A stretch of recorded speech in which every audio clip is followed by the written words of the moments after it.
Peanut barfi కోసం ముందుగా ఒక కడాయి పెట్టుకుని 1 కప్పు పల్లీలను వేసుకుని లో ఫ్లేమ్లో ఈ విధంగా కలుపుకుంటూ ఫ్రై చేసుకోవాలి. ఇవి ఈ విధంగా పొట్టూడితే సరిపోతుందండి.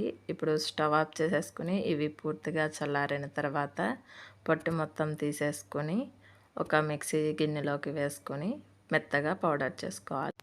ఇలా పౌడర్ చేసుకుని పక్కన పెట్టుకోవాలి. ఇప్పుడు 1 కప్పు పల్లీలకి 1 కప్పు బెల్లం, పావు కప్పు వాటర్‌ని వేసుకొని లో ఫ్లేమ్‌లో బెల్లాన్ని కరిగించుకోవాలి. పాకం తీగ పాకం వస్తే సరిపోతుందండి. ఈ విధంగా తీగ పాకం వచ్చిన తర్వాత ముందుగా రెడీ చేసుకున్న పౌడర్‌ని వేసుకొని లో ఫ్లేమ్‌లోనే ఈ విధంగా కలుపుకుంటూ కడాయికి సెపరేట్ అయ్యే వరకు కలుపుకోవాలి. ఇప్పుడు నెయ్యి రాసిన బటర్ పేపర్ మీద వేసుకొని ఫోల్డ్ చేసుకోవాలి. ఈ విధంగా బటర్ పేపర్‌కి సెపరేట్ అయ్యే వరకు ఫోల్డ్ చేసుకొని ఒక చపాతీ కర్రతో రోల్ చేసుకొని పీసెస్‌గా కట్ చేసుకోవాలి. అంతేనండి, పీనట్ బర్ఫీ రెడీ అయిపోయింది.